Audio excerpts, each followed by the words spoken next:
كنا لنهتدي لولا أن هدانا الله أشهد أن لا إله إلا الله وأشهد أن محمدا عبده ورسوله صلى الله عليه وسلم. السلام عليكم ورحمة الله تعالى وبركاته. وعليكم السلام ورحمة الله وبركاته. Alhamdulillah, pagpapatuloy natin ang buhay ni Isa alayhis salam. Okay, dumako tayo. Ano ang dahilan kung bakit bababa si Isa alayhis salam? So very important. Malaman natin kung ano ang dahilan ng pagbaba ni Isa alayhis salam. Yes, alam natin ang unang dahilan ni Isa alayhis salam ng kanyang pagbaba, ang unang mission niya ay para patayin niya si Dajjal. Okay, but balikan natin to sa bandang dulo kung paano niya papatayin si Dajjal insyaAllah. So after mapatayin niya si Dajjal, si Isa alayhis salam, ang dahilan ng isa sa kanyang pagbaba o mga ilang dahilan ng kanyang pagbaba ay upang patunayan ang maraming haka-haka at kamalian ng mga tao na paniniwala nila tungkol sa kanya, ang mga Ahlul Kitab, especially ang mga Hudyo at mga Kristiyano. Unang-una, pag napatay na niya si Dajjal, ipapaalam niya sa mga tao, like for example sa mga Hudyo, na ang kanilang controversial na issue na kanilang napatay si Isa alayhis salam o nabalubay sa krus. At sa kanilang paniniwala, kapag ito ay nabalubay sa krus o sa isang kahoy o punong kahoy sa itaas nito, para sa kanila ay isinumpa ang ganitong uri ng klaseng linika ng Allah subhanahu wa ta'ala. So patutunayan ni Isa alayhis salam, maliban sa mga Hudyo na pinatay niya 70,000, kasama ni Mahdi, kasama ni Dajjal, 70,000 ang papatay nilang mga Hudyo. Of course, maliban sa mga yaan, mayroon sa mga Hudyo na sasabihan niya, ipararating niya, at patutunayan niya na siya ay hindi nila napatay. Allahu Akbar. So patutunayan niya ang kanilang matagal na itinatagong paniniwala bilang panlililang ng kanilang mga ngaral na si Isa alayhis salam ay napatay nila, hindi siya napatay. Hindi nila naipako o naibalubay sa krus, bagus ang mga sinusunod nilang ganitong mga paniniwala ay imbento at haka-haka lamang. At alam natin, hahatulan niya ang mga tao in Quran at Sunnah. Hindi siya gagamit ng Injil because that is abrogated. At hindi rin siya propeta. Pagbaba niya, siya tagasunod lamang ng Prophet sallallahu alaihi wasallam. That's why there's a possibility, Allah knows best, Allahu a'lam, na isasabihin niya sa mga tao ang ayah, like for example, wa qawlihim, sasabihin nito ni Isa alayhis salam, ang sinabi ng Allah subhanahu wa ta'ala noon na sinabi nilang napatay si Isa, ngunit hindi napatay, sabi ng Allah subhanahu wa ta'ala, there's a possibility, sabihin niya ito, wa qawlihim inna qatalna al-Masih ibn Maryam Rasulullah wa ma qataluhu wa ma salabuhu walakin shubbiha lahum wa innal ladina ikhtalafu fihi la fi shakkin minhu ma lahum bihi min ilmin illa ittiba'at dhanna wa ma qataluhu yaqina. So sabi ng Allah subhanahu wa ta'ala, at sa kanilang pagsasabi, ang mga Hudyo ay napatay nila ang Mesaya, anak ni Maryam, ang sugo ni Allah subhanahu wa ta'ala. Datapwat, siya ay hindi nila napatay. At si very clear, sasabihin niya, hindi niyo ako napatay. Like in Quran, sinabi ng Allah subhanahu wa ta'ala, hindi niyo siya napatay. Now, pinatutunayan ko sa inyo na hindi ako namatay. That's why nagbalik ako upang patunayan ko ang inyong matagal na maling paniniwala na napatay niyo ko. Hindi niyo ako napatay. Sasabihin niya ni Isa alayhis salam.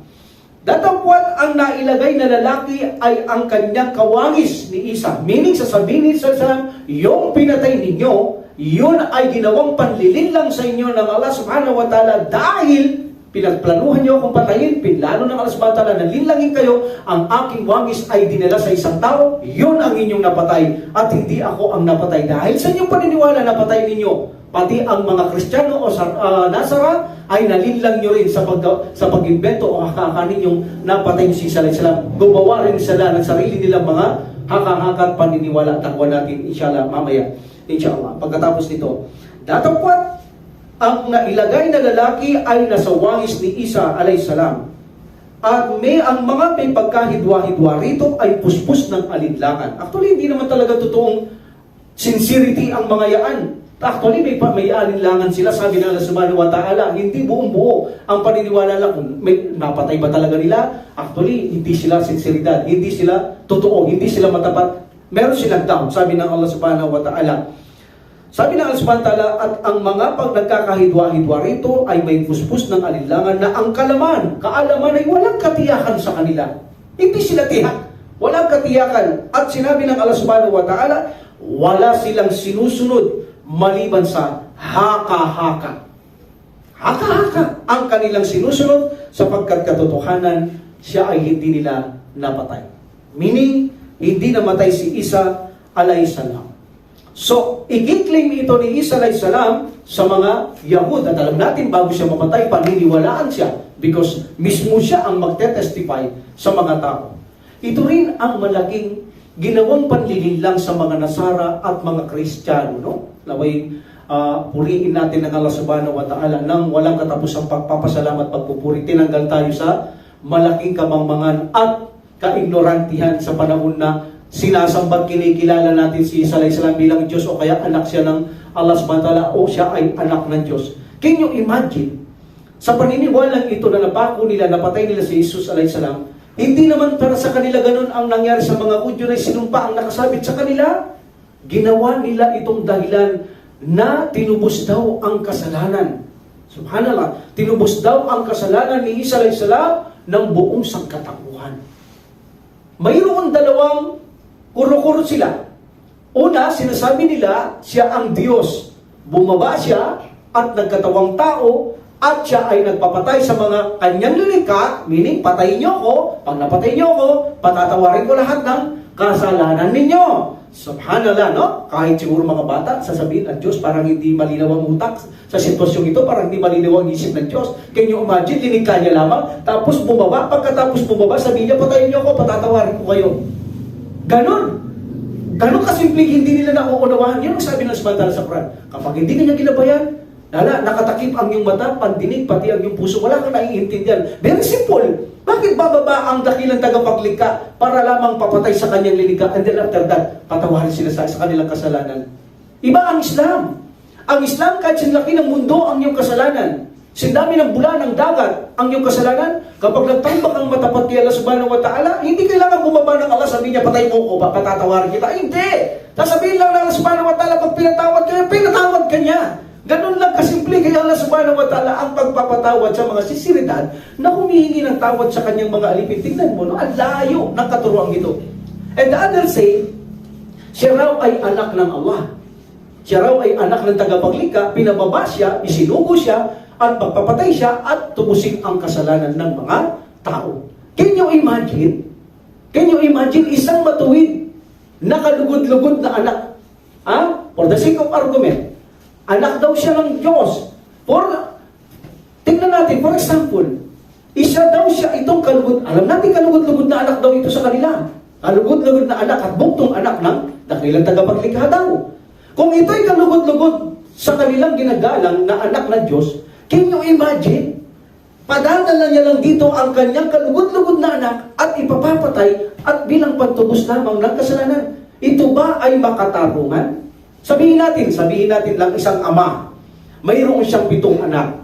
At sabihin natin ang anak ng 6 na anak ay puspos ng kasamaan, ubod ng kasamaan, at ang isa ay napakatuwid.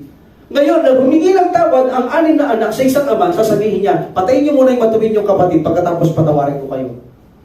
Ganun lang ka-logic yun. Ibig sabihin, gagawin yun ng isang ama, na kung saan bago kayong patawarin, patayin niyo yung kapatid niyong matino at matuwid. Pag napatay ninyo, tinubos niya ang inyong kasalanan para sa akin, patatawarin ko kayo. Lalo na ang Diyos, kung hindi magawa ng ama yun, lalo hindi gagawin ng Allah subhanahu wa ta'ala, subhanallah. That's why, sa araw ng paghuhukom, ito rin ay sasabihin ni Isa alayhisalam sa kanila, susumbatan niya ang mga Hudyo at Kristiyano na paano na ngayon ang mga nangamatay niyong mga ninuno na ang paniniwala nila ay ganito, na noong kasasapitan nila ngayon. So sabi ng Allah subhanahu wa ta'ala, وَبَارَسُلِلَّهِ جَمِيعًا, at silang lahat ay haharap sa Allah. Sabi ng Allah subhanahu wa ta'ala, at kayo ay haharap sa akin sa araw ng paghukom. Tinutukoy ko rito yung mga naunang naniwala sa mga Nasara, na paniniwala na patay na, paano sila niya? Sabi ni Isa alayhisalam, sabi ng Allah subhanahu wa ta'ala, وَبَارَسُلِلَّهِ جَمِيعًا الدُّعَفَاءُ لِلَّذِينَ اسْتَكْبَرُوا. Sasabihin ng mga taong ito sa araw ng paghukom, yung mamahihina, yung tagasunod nila, sasabihin nila sa kanilang mga namuno, sa kanilang mga nangaral, ano sasabihin nila sa mga ito na nagmataas sila? Sasabihin nila, inna lakum tab'an. Kami ay katotohanan sumunod sa inyo. Sabi nila, pahal antum mugnuna? Anna min adabillahi? Anna min adabillahi min shay? Kayo ba ay matutulungan nyo ngayon sa parusa ng Allah subhanahu wa ta'ala? Kayo na aming sinunod. Dati kami sumusunod. Matutulungan nyo ba kami? Tulungan nyo kami. Ano sasagot nila? Sabi ng Allah subhanahu wa ta'ala, law hadanallahu lahadaynakum. Kung ginabayan kami ng Allah, nagabayan natin sana kayo. Tingnan nyo ngayon sagot nila. Hindi sila ginabayan ng Allah, pero tingnan yung niloko nila ang mga tao ngayon. Wala silang maitutulong. Ano sasabihin nila? Sasabihin nila, sawaun alayna ajazilna am sabarna mahala namin mahis. Ano sasabihin nila? Sawaun alayna, pare-pareho lang tayo ngayon. Kung tayo ay magkapot-pot, magkagalit-galit o magtimpi, wala na tayo matatagpong pagtatakas o wala tayo matatagpuan ng mga mapagkukublihan, mapagkukupkupan o hindi na tayo makakatakas sa parusa ng Allah. Sama-sama na tayo dito. Yun ngayon ang kahihinatnan ng mga taong ito na kalunos-lunos pagdating ni Isa alayhi salam. Nasaan ang mga naniniwala sa inyo na ako'y anak ng Allah, tinubos kong kasalanan nyo? Ano ngayon ang kahihinatnan nila sa araw ng paghukom? Yan ang aya. Wala na silang pag-aasa kay Allah subhanahu wa ta'ala. Sumunod kayo sa kanila. So ipaliliwanag yan ni Isa alayhi salam sa mga tao sa bandang huli bago siya mamatay, sabi ng Allah subhanahu wa ta'ala, maniniwala sila kay Isa alayhi salam. Walang hindi maniniwala kay Isa alayhi salam sa mga Hudyo at mga Kristiyano. That is the one reason kung bakit siya bababa pagkatapos niya pinatay si Dajjal. Lahat ng mga misconception ng mga tao ay paliliwanag niya na walang katotohanan ang lahat ng sinasabi nila, maliban ang sinabi lamang sa banal na Quran. That's why i-judge niya ang mga tao, papahayagan niya sa banal na Quran. Number 2, siya ay nagduwa kay Allah subhanahu wa ta'ala na maging tagasunod siya ni Muhammad sallallahu alaihi wasallam.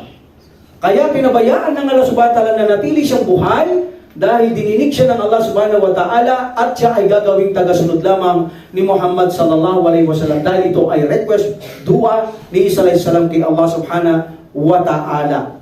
At nabanggit sa banal na Quran ang salitang ganito, وَمَثَلَكُمْ فِي الْإِنْجِيلِ وَمَثَلَكُمْ فِي الْإِنْجِيلِ. And then kasariin ukhraja syat'ahu fa'azarahu fasta'lada and then fastawa ala sawqih. Ano sabi ng Allah subhanahu wa ta'ala? At ang kahalintulad nila ay isang ebanghelyo o Injil at ito ay katulad nila ang mga buto na itinanim at bumukadkad at tumubo at naging matatag at sa kalaunan ay lumago at tumindig ng matuwid. Ito ang ummah ni Prophet sallallahu alaihi wasallam in ayah Quran. So, alam ni Isa alayhi salam ito. Alam niya ito because ito ay nasa Injil. Inihayag ng Allah. That's why he make dua. Ya Allah, sabi niya, gusto ko maging tagasunod ni Muhammad sallallahu alaihi wasallam. So, one of the reason para siya ay bumaba upang maganap ang kanyang iniling kay Allah subhanahu wa ta'ala na siya ay maging tagasunod siya ni Propeta Muhammad sallallahu alaihi wasallam. But si Musa, hindi siya dininig ng Allah subhanahu wa ta'ala. Gayong sabi rin ni Musa, gusto niya maging tagasunod ni Muhammad sallallahu alaihi wasallam. Siya ay malungkot, nakita ng Allah subhanahu wa ta'ala. Yun nga sinabi niya, bakit kung sabi ng Allah subhanahu wa ta'ala, Musa, hindi ka ba nagagalak? Ako'y rektahang nakikipag-usap na sa iyo. Meaning, kay Isa, hindi ko maginagawa yun. Dinilig ko siya. Ikaw, rektaan na ako nakikipag-usap, di ka ba natutuwa, di ka ba nasisiyan? Yes, of course, nasisiyan siya. Bakit gusto niya rin maging tagasunod ni Muhammad sallallahu alaihi wasallam? There is a possibility kung bakit hindi na ito tinanggap ng Allah subhanahu wa ta'ala. Ala no space. Kasi kung didinggin niya si Musa, baka lahat ng mga propeta at sugo ay magduwa ng ganon, didinggin lahat siya ng Allah subhanahu wa ta'ala. Dahil dinilig niya sila, maaaring dinggin lahat ng Allah subhanahu wa ta'ala, magiging tagasunod siya na lahat ng propeta, Muhammad sallallahu alaihi wasallam. At there's possibility, hindi sila lahat mamamatay dahil pagpatay na sila, hindi sila pwedeng bumangon maliban sa araw ng paghukom.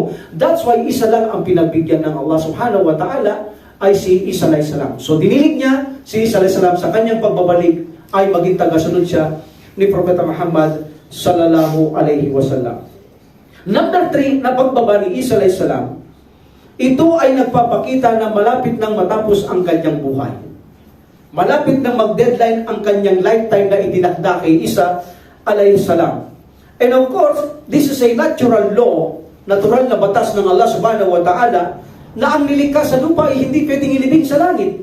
Kailangan ikaw ay nilikha sa lupa, kailangan ikaw ay ilibing dito sa kalupaan. That's why babalik siya, hindi siya pwedeng mamatay doon sa langit o kaya saan pa man maliban sa kalupaan para siya ay mailibing. That is a natural law ng Allah subhanahu wa ta'ala. There's verse na dalil. Sabi ng Allah subhanahu wa ta'ala, minhu khalaqnakum wa fiha nu'idukum wa minha nukhrijukum taratan ukhra. So sabi ng Allah subhanahu wa ta'ala, mula sa kalupaan nilikha namin kayo at dito kayo ay aming ibabalik. At sinabi ng Allah subhanahu wa ta'ala, at dito namin muli kayo ay aming ibabangon. So dapat siyang bumaba, mamatay, mailibing at ibabangon din sa lupa si Isa alayhi salam. That's why isa sa dahilan po bakit siya bababa, pagtanda ito ng malapit ng araw paghukom, tanda na malapit na siyang mamatay at ililibing siya sa kalupaan si Isa alayhi salam as a normal katulad ng mga tao o ni Propeta Muhammad sallallahu alaihi wasallam. Isa sa dahilan na itinago nila si Muhammad sallallahu alaihi wasallam sa Injil, tinanggal nila. Patutunayan niya muli sa mga tao na ibinili niya ang taong ito. Ipinagbilin niya si Muhammad sallallahu alaihi wasallam na kapag dumating siya, sundin siya at paniwalaan. Ngunit ang nangyari, itinago siya at itinakbil pa si Muhammad sallallahu alaihi wasallam ng mga aglul kitab. That's why in Quran, sinabi ni Isa alaihi salam sa kanya noong panahon in Injil, wa idh qala Isa ibn Maryam, ya bani Israel, that's the Jews, bani Israel, inni Rasulullah, ako ay sugo ng Allah o ang kanlang Israel, ilaykum sa inyo, musaddiqan lima bayna yadayya minat Taurati wa mubashiran bi rasuli ya'ti min ba'di ismuhu Ahmad. Ahmad. Okay? At alalahanin na si Isa, anak ni Maryam, ay nagsabi, o angkan ng Israel, ako'y sugo ni Allah subhanahu wa ta'ala na ipinadala sa inyo, na nagpapatotoo sa Torah o Turah na ipinadala sa inyo nung una pa sa akin at nagbibigay sa inyo ng magandang balita na isang sugo na susunod pagkatapos ko, aalis ako, susunod siya sa akin, ang pangalan niya ay Ahmad. One of the name of Prophet Muhammad sallallahu alaihi wasallam is Ahmad. Ito baga ay isang pangalan ng sugo na isang literal na kahulugan ng Muhammad sallallahu alaihi wasallam. So patutunayan niya yan sa mga tao na hindi nila pwedeng itakwil ngayon si Muhammad sallallahu alaihi wasallam na ito ay kanyang ipinangaral at ngayon ay tatanggapin ng mga tao ang reliyong dala ni Prophet sallallahu alaihi wasallam na ang Islam at si Isa ay tagasunod na lamang ni Muhammad sallallahu alaihi wasallam. At dito ay patutunayan niya rin sa mga tao na hindi siya anak ng Allah. Hindi siya Diyos, hindi siya anak ng Allah. Ipangangaral niya ang kanyang sinabi na sinabi niya noon, Inna Allaha Rabbi, sinabi ko noon, Inna Allaha Rabbi wa Rabbukum. Ang aking Panginoon, katotohanan, walang duda, walang pag-aalinlangan, tiyak na tiyak, ang aking Panginoon ay ang Allah. At ang inyong Panginoon ay ang Allah. Hindi ako anak, hindi ako Diyos. Sugo lang ako noon. At propeta ngayon, tagasunod ni Muhammad sallallahu alaihi wasallam. Hada siratun mustaqim. Ito ang matuwid na patnubay o landas, sasabihin niya sa mga tao. Allahu Akbar. Patutunayan niya na ang Allah subhanahu wa ta'ala ang tanging tagapaglikha, dapat sambahin. That's why sa panahon ngayon, walang hindi Muslim, walang hindi tao ang sasamba lamang kay Allah subhanahu wa ta'ala. And the last, isa sa dahilan kung bakit siya bababa, siya ay mag-aasawa. Magkakaroon siya ng anak. After he marrying, mananatili siyang 19 years sa mundong ito. Pagkatapos niyang ikasal, mananatili siyang 19 years bago siya mamatay, si Isa alayhi salam. So mamamatay siya. At alamin natin kung paano siya mamamatay mamaya. At mamamatay siya, meaning ipalilitaw ng Allah subhanahu wa ta'ala na hindi siya anak ng Allah, hindi siya Diyos. Siya ay namamatay, ngunit ang Allah subhanahu wa ta'ala ay hindi ito mamamatay. At of course, sa kanyang pagbaba, ang salita ng Allah subhanahu wa ta'ala ang mananaig sa buong santinakpan sa kalupaan, sa linikan ng Allah subhanahu wa ta'ala. Now, dakuhan natin ang kanyang deeds. Anong gagawin ni Isa alayhisalam. Okay? Dako natin mamaya, ditch niya, papatayin niya si Dajjal. Yan ang importanteng mission niya, si Dajjal. Okay. Ang isa pa, after na patay si Dajjal, ang isang gagawin sa mga gawa ni Isa alayhisalam, siya ay mamumuno rin. Mahdi, alam natin siya Khalifa sa panahon niyaan, mamumuno rin siya. Okay? At i-judge niya ang mga tao in Quran at Sunnah ng Propeta Muhammad sallallahu alaihi wasallam. Yung hawak natin ngayon, Sunnah at Quran, hindi niya i-judge ang tao sa Injil, sa Torah, sa Kalatas, etc. etc.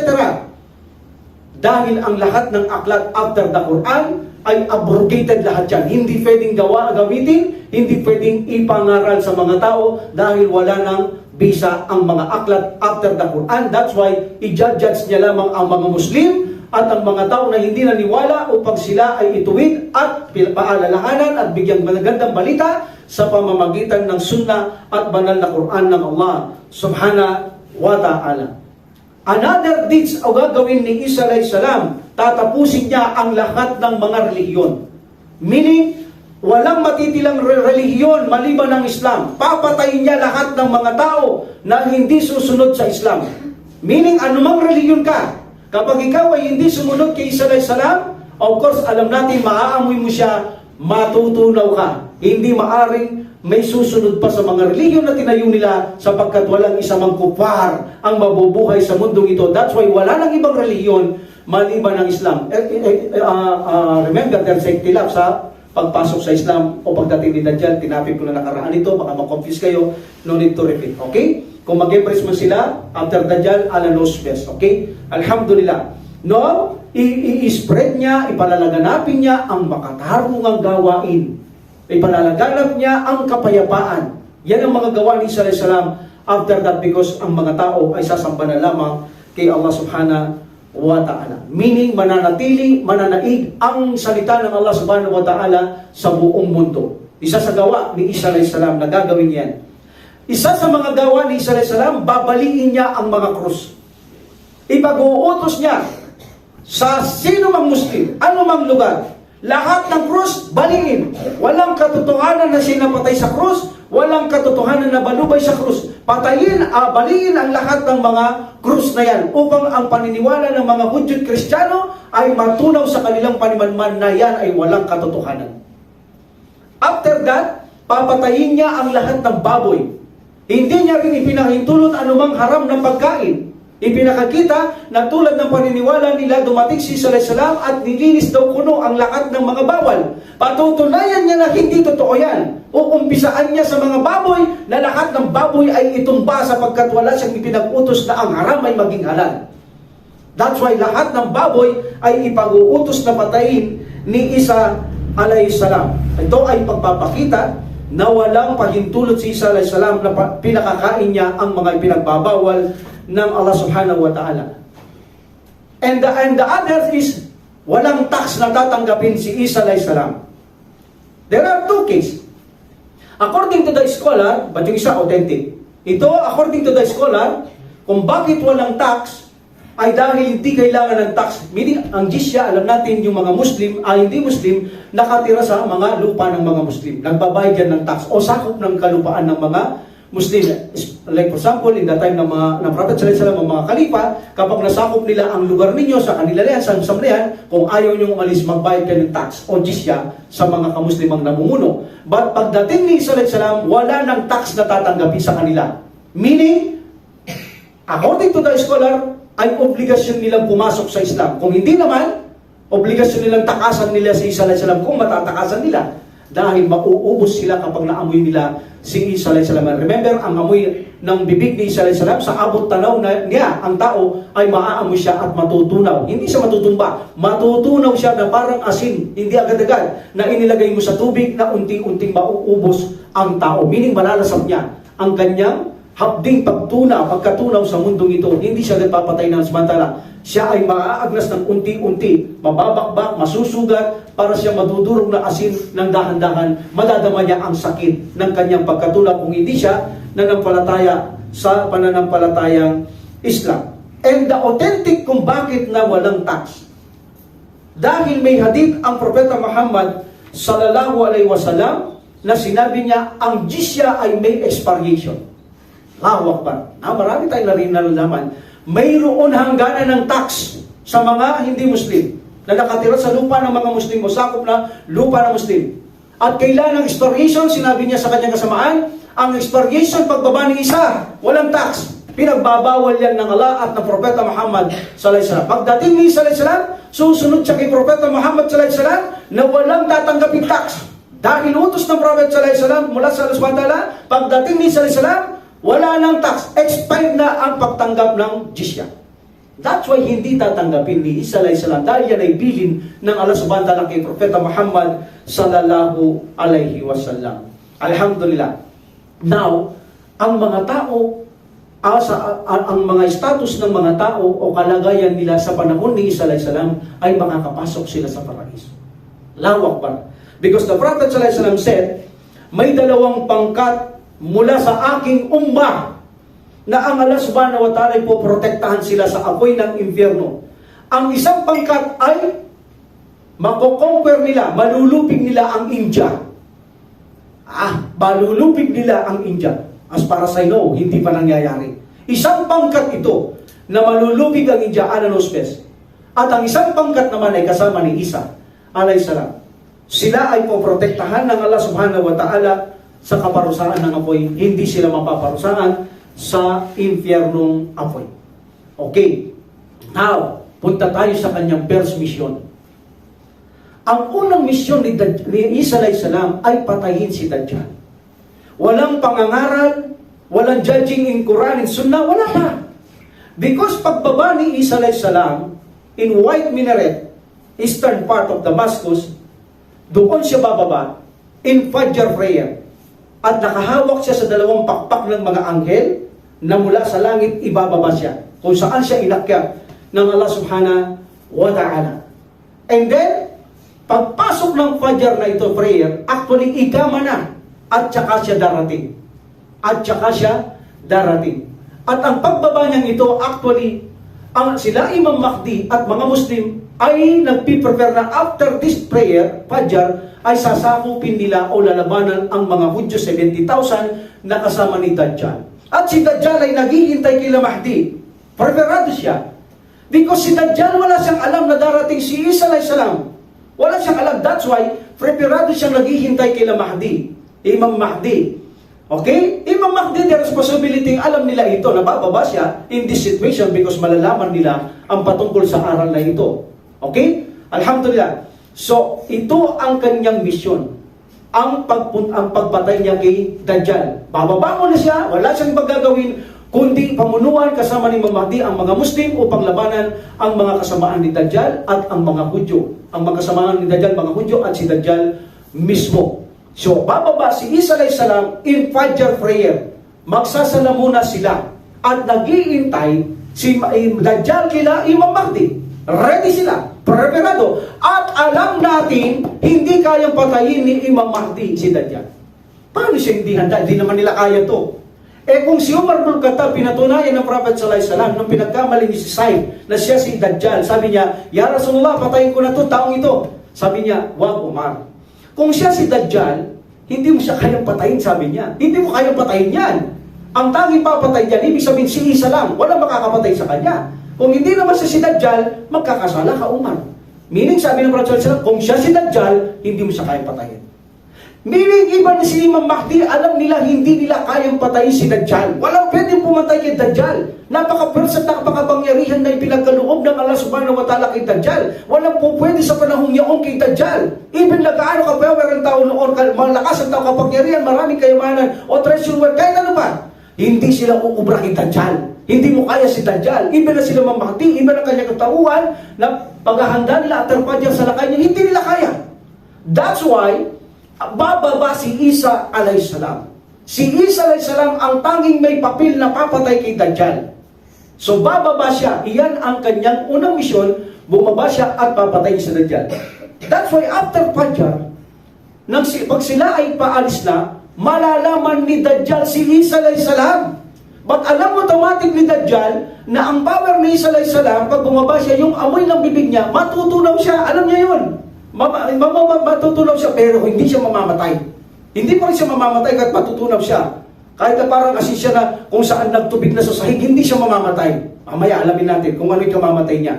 So meaning, dahil siya ay matutunaw, nabalitaan niya si Isa alayhi salam, itinakbo niya ang kanyang mga kasamahan. Meaning, lalayo sila kay Isa alayhi salam, even ng kanyang kasamaan, lahat ito mamamatay kapag naamoy nila si Isa alayhi salam. That's why sila ay tatakbo at lalayo ng lalayo kay Isa alayhi salam until finally makarating sila sa airport ng Al-Lud doon sa Palestina, na kung saan sikat na palibaran ngayon sa Palestina, ang Al-Lud. Sinabi na ng Prophet sallallahu alaihi wasallam, dito mapapatay si Dajjal sa airport ng Palestina. Ang pangalan ngayon na dating hindi pangalan ito, Al-Lud, sinabi ng Prophet sallallahu alaihi wasallam. Nowadays, ang pangalan niyan ay Al-Lud or Al-Lid Saint.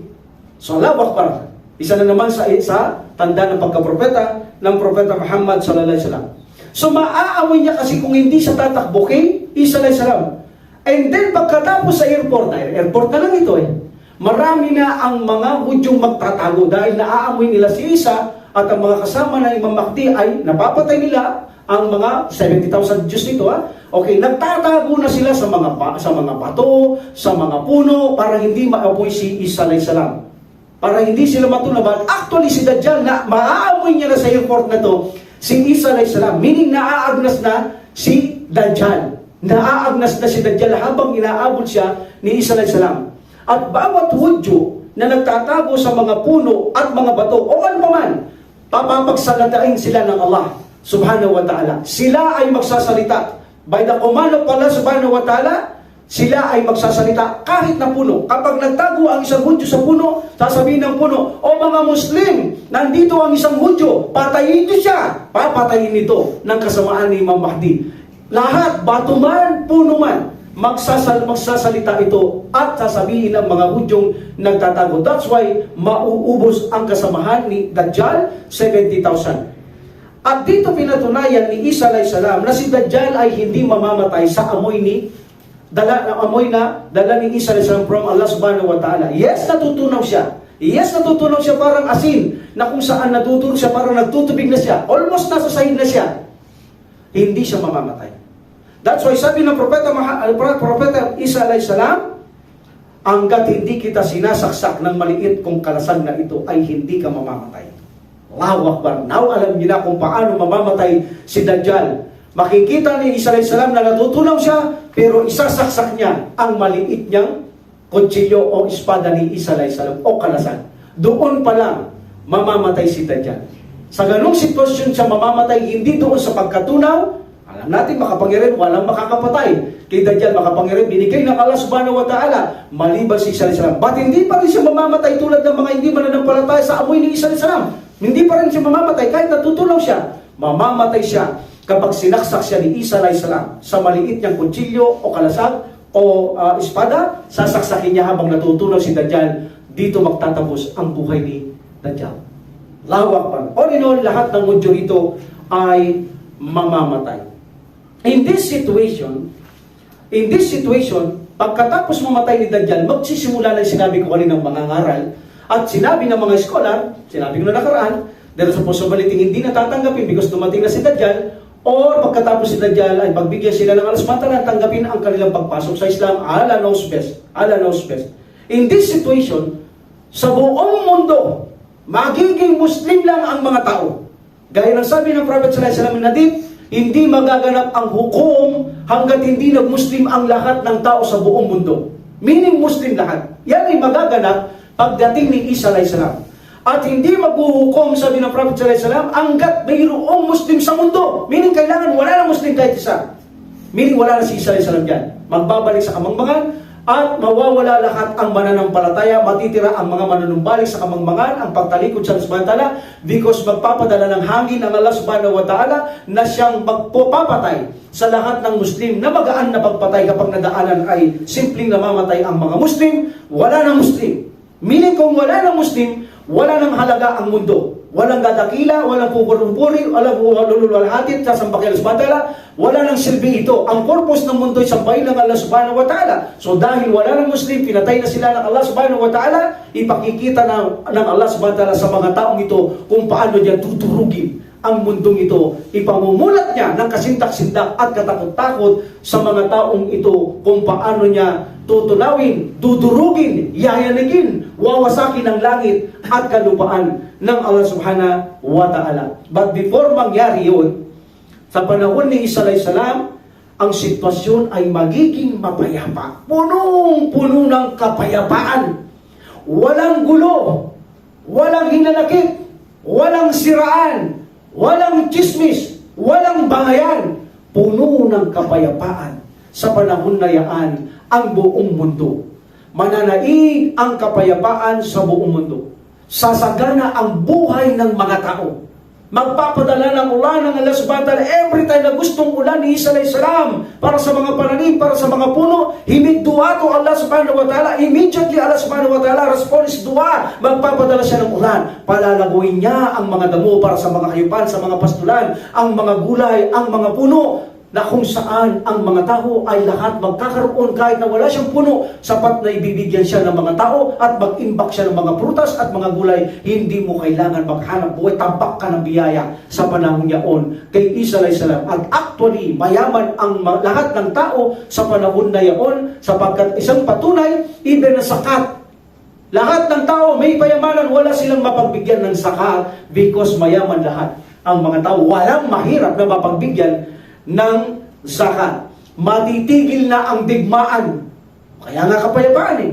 Walang gulo sa mundong iyon, sa buong mundo pagdating ni Isa alayhis salam. Ang lahat ng mga mababangis na ayok, matatapang na ayok, na hindi malapitan ng tao ni mga ibon o hayop na mga maaamo na hindi sila makalapit, natatakot sila, mga tigre, mga lobo, mga leon, sa araw na yaon ay magiging maamo lahat ang mga hayop na mababagsik, makikingain sila. Milig sa mga pastulan ng mga tupat, mga baka, makikita nyo ang mga tigre, ang mga leon, ang mga lobo na kumakain kasama ng mga tupa, mga kambing, mga baka, mga kamelyo, tahimik, mapayapa, even na sa mga animales, punong-puno ng kapayapaan sa panahon na yun.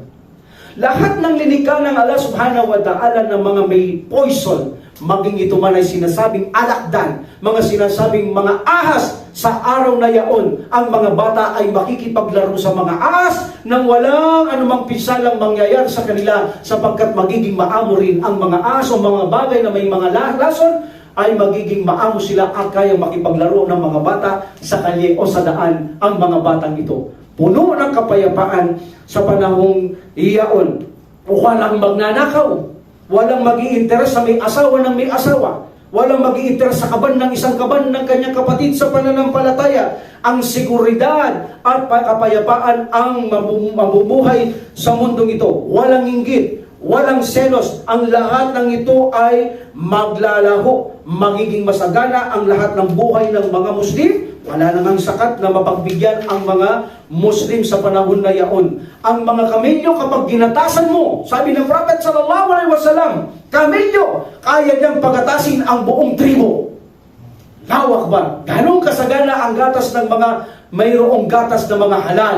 At ang mga maliliit tambing o mga tupa ay sapat para ito ay painumin ng gatas ang buong pamilya sa isang tahanan. Allahu Akbar. Meaning talagang masagana ang buhay sa panahon ni Isa alayhis salam until finally darating si Yajuj and Majuj, Gog and Magog. Yan ang tatapikin na natin sa susunod sapagkat pagkatapos ng Dajjal at sa panahon ni Isa alayhis salam, darating lalabas na sa lupa ang mga Yajuj and Majuj by the wills of Allah subhanahu wa ta'ala. Hindi ko dito tatapikin ko sa panahon o sa buhay ng mga Yajuj and Majuj.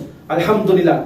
So in this situation, punong-puno ng kapayapaan, kasaganaan sa panahon ni Isa alayhis salam. Pagkatapos ng kahirapan kay Dajjal na dinanas ng mga Muslim na wala silang makain dahil ginutom sila ng Allah subhanahu wa ta'ala, ginamit niya kasangkapan si Dajjal. Pagkatapos ng kahirapan at kagutuman, kasaganaan ang kapalit naman nito sa mga Muslim na nagtimpi sa panahong iyaon. Alhamdulillah.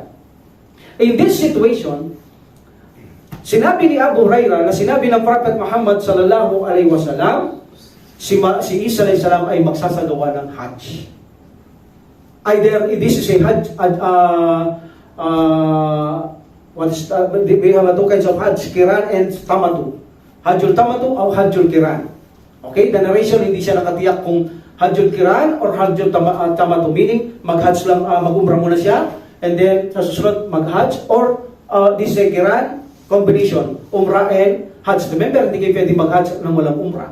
Magkakamali kayo, magbabaliktad yun. So kung nakapag-Hajj na kayo, according to the scholar, mauuwi lang ito sa Umrah because apat Umrah muna before Hajj. Kung nag-Hajj na kayo, magagawang Umrah muna ito, babalik sa Umrah, then magsagawa kayo ulit ng Hajj. Kaya alam, pag nag-Hajj, magaling kayo ba? Dahil kung marayo ang pinanggalingan ninyo at hindi nyo alam ang batas ng Hajj, there's a possibility hindi matanggap ang Hajj ninyo, o kaya naman nabaliktad ang Hajj, naging Umrah lang siya, kailangan mo magbalik doon muli para mag-Hajj. So sinabi ng Prophet sallallahu alaihi wasallam, sa pagitan ng Rawha, meaning Makkah ay Madina na doon ng lugar na ito ang kanyang magiging pagsuot ng ihram. Okay, ito ang kanyang magiging boundary para isuot niya ang kanyang ihram. So, doon siya magsusot ng ihram para magsagawa siya sa pagitan ng Madina o Makkah o Madina, this Rawha, between Madina and Makkah, yun ang lugar Rawha. Doon siya magsusuot ng ihram. At pagkatapos niyang mag-Hajj, sinabi ng Prophet Muhammad sallallahu alaihi wasallam, pupunta siya ng Madina at papasalan niya ang libingan ng Prophet sallallahu alaihi wasallam. Decision na sa lahat ng nag-Hajj. At tapos mag-Hajj, punta ka sa Madina. Decision na, pasalin mo ang libingan ng Propeta Muhammad sallallahu alaihi wasallam. Gagawin din yun ni Isa alaihi wasallam. Can you imagine? Sa tagal pa ng panahon, sinabi ng Prophet sallallahu alaihi wasallam, igigreet niya ako, sasalaman niya ako, at pinababatid ko na sa inyo, paalam niyo sa kanya, kaya nga ito, paalam. Kung sino makasama ni Isa alaihi wasallam, paalam sa kanya ito.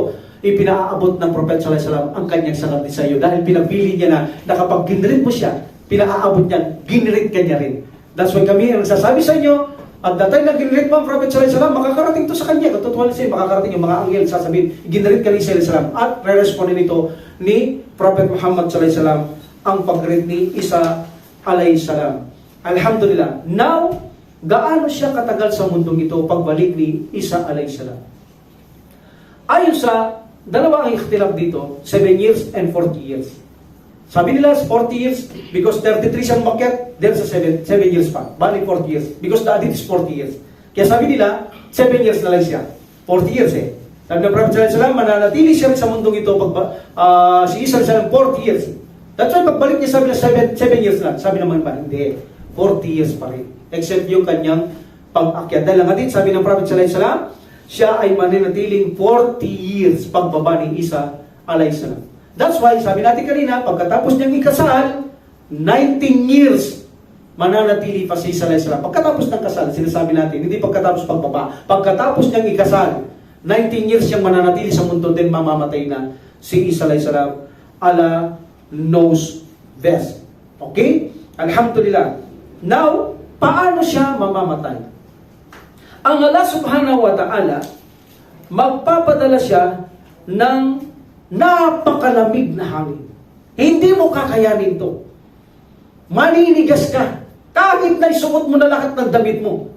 Ganito katindi itong lamig na ito. At darating ito sa tagiliran o tabi ng Syria. Tabi ng Syria. Okay? So doon ito darating sa Siyam. Okay? Walang isa man, sabi ng Prophet sallallahu alaihi wasallam, sa mga tao na kapag inabutan sila nito ng malamig na hangin na ito, cold wind, walang makakaligtas sa inyo kahit isa. Kahit pa sabi ng Prophet sallallahu alaihi wasallam, pumasok na kayo sa kaibuturan ng yungib, gumawa na kayo ng mga hukay niyo sa lupa, pumasok na kayo, sabi ng Prophet sallallahu alaihi wasallam. Ibig na ang mga yuhing malalaki, malalalim, kahit na ganyan pa, walang hindi mararating ang malamig na hangin nito kahit na saan pagsulok kayo magpunta doon sa lugar ng Siyam. That's why lahat ng tao doon ay mamamatay. In this situation, mamamatay si Isa alaihi salam at siya ay sasalatul janasa ng mga kamusliman at ililibing ng mga kamusliman. In this situation, tapos na ang buhay ni Isa alaihi salam. Kung ito'y tapos ng kanyang buhay, nagpapakita na ang mga, mananiwala ng mga Kristiyan dito bago siya namatay. Ha?